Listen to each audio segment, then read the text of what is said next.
IELTS academic and IELTS general training, the task 2 writing is essentially the same thing. It's writing an essay on a question that you're given. The only real difference is that in the general training, you are allowed to be a little bit more informal. Task 1 is task achievement. It's how well you extract the information you need and summarise it. Task 2 is task response. And I think that's an interesting difference there, because that word response, it's how you're responding to the question.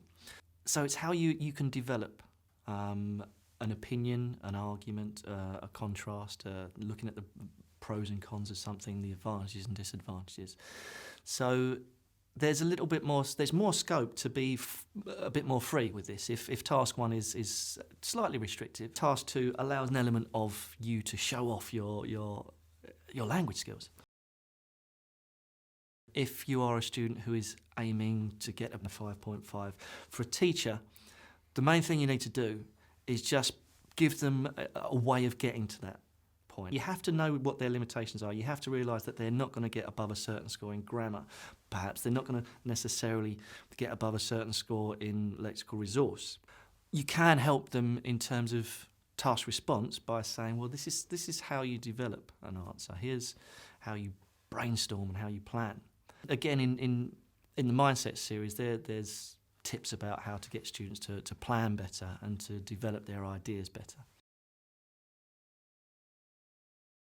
This is often quite a difficult one for students to grasp, because there's a set way of developing an essay. There's a prescribed approach to paragraphing that you have in the UK and the US. It's not necessarily the approach to writing that someone from East Asia or from the Middle East would take. There are very different ideas of how to organise your writing that don't necessarily include even the idea of a paragraph.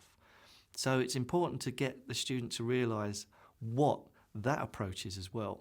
This is how it's done in particular parts of the world. That's not necessarily a language issue. That's it's a sort of a cultural issue. It's about the rhetoric and the organisation of particular styles of writing and types of writing in different parts of the world.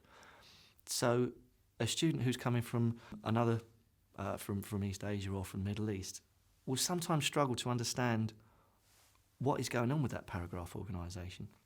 So if you want to get the student to a band 5, 5.5, I'd advise teachers to focus a lot on that.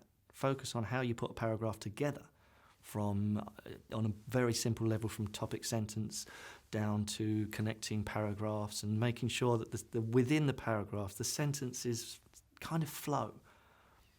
And that's one of the big things. So if you're aiming for something higher, if you are aiming, I don't know, for a band 6.5 to 7, then really your students should be able to understand that aspect of paragraphing. But you can also encourage them to get a higher score in task response by really studying what the question is asking. There are lots of different question types that you can get for a task 2 essay. The Mindset series covers all of them. I mean, you've got the problem and solution, you've got the advantages, disadvantages, a discursive essay, to what extent do you agree? And there are different approaches to each one. So a student who's aiming at a higher level will have to adapt their writing to this. You can't simply just go out and say, right, I'm going to write introduction, body paragraph, conclusion in the same way for each one. One of the really good things about the Mindset series is that it shows the approach to each question. And for higher level students, if they are looking at the idea of how do I get from, I don't know, a 6.5 to a 7 or even higher, there is guidance there for those students as well. It's not just a cover-all, here's the structure of each one. And a student at that level really needs to know how to read the question and interpret the question.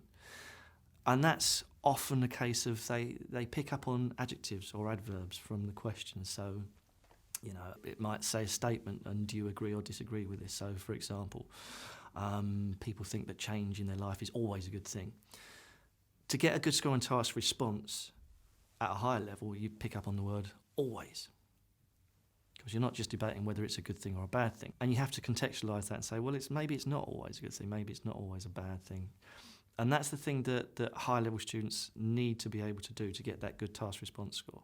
If you're at a high level of language, then you should try and play around with your ability to use the language that you've got. You get credit in the exam if you try and push yourself. If you try and, maybe you don't know a collocation exactly correct, or a phrase isn't 100% right, but try it anyway. And that's what a teacher should encourage the students to do. Don't just sit there and think, I'm going to stick with what basic I know and then just make sure I don't make any mistakes. Because it might be a mistake, but it might also be that the examiner thinks, well done for trying, and that's a good attempt at language that means that you're almost there. So it is, for a teacher, it's about realising who that student is in your classroom. What are they aiming for? Some students will think that they're aiming for higher they can get. Some students will underestimate what they're actually capable of. And a multi-level series like Mindset does enable you to cater for different levels and different sort of people who think they're here when they might not be. But the main thing about Task 2 is really make sure that a student understands the question and can understand how to put a paragraph together in a way that makes sense and a way that relates to the question. With a lower level student, one of the main things that I think they need to learn how to do is to get that paragraph to flow and to make sense. And in a way, if you're a teacher who comes from a more communicative classroom, or you're a teacher that wants to sort of really allow and encourage students to express themselves in writing, it's got to be more constrictive than that, particularly with a lower level student, because they haven't got the fundamental language to be able to do that. Whereas if you're looking at a higher level, then again, make sure your paragraph's all right, but it's got to flow.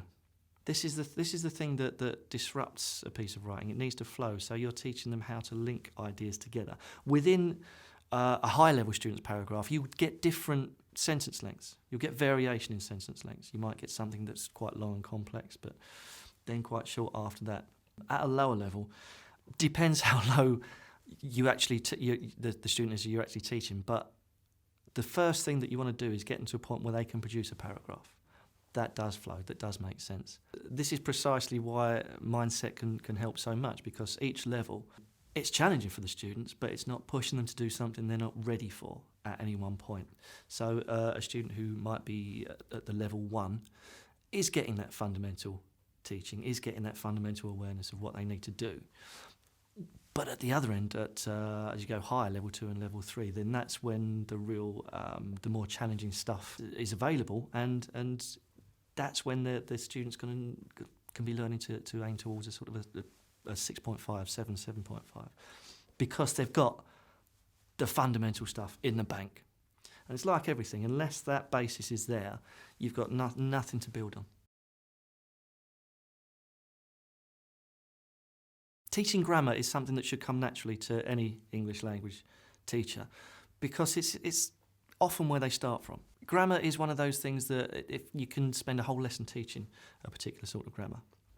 And in an IELTS class, that's not necessarily the best approach. What is really nice about the Mindset series is that the grammar is built in to the development of the skills and the knowledge of how the exam works. And it's up to the teacher then to take what's given, and they can explore it more in class if you want. But it's not something that's absolutely hammered home. And I think that's a really, really good thing, because, okay, you get a score for grammar in the arts exam, but it isn't the be-all and end-all. It's only 25%. And the way that the books and the way that the courses are set up, it does provide that, but it doesn't overdo it. And that's the thing that I think you need to avoid if you're coming into an IELTS classroom, that you fall back on your previous experience and what you like teaching, because grammar's quite kind of fun to teach. Teaching exam skills is a little bit more of a dry experience often for teachers. The process and product writing debate has been going on for many years, and many ELT professionals think that you shouldn't ever use a product. You should try and get students to develop language. One of the problems is that in an IELTS class you haven't got the time to enable that process writing and those skills to develop necessarily. But then again, if you're just giving them a model to follow, Well, a lot of the time, the product model that's given to students is an ideal one. It's of an IELTS 9 band, and they can't necessarily do that. So you can bring in elements of process writing. For example, if you get a question, a writing task 2 question that says, what are the advantages and disadvantages of, say, going to study in another country? You can get the students in your class just talking about that initially. Divide the board into 2, so one side is advantages, the other side is disadvantages, and they each write an advantage or a disadvantage. You then talk about the reasons behind that, but at the same time you upgrade the language. So underneath each one of their suggestions, then you say, "This is a good idea, but let's see how we can improve the language on it." So in a way, you're kind of getting that process approach. You're not going in and saying, "Follow this model." You're taking the idea of the question and how to reasonably construct an essay that's right for an advantages, disadvantages. But you're not losing completely your identity as a language teacher. You are building in your core knowledge into that idea of, here's what we do for the test, advantages, disadvantages. But you don't necessarily need to go straight in and say, this is your model. There can be some thought process behind it. And that's really what comes with experience. You need to know what you're doing with the test before you do that type of teaching, but it's not impossible to get there.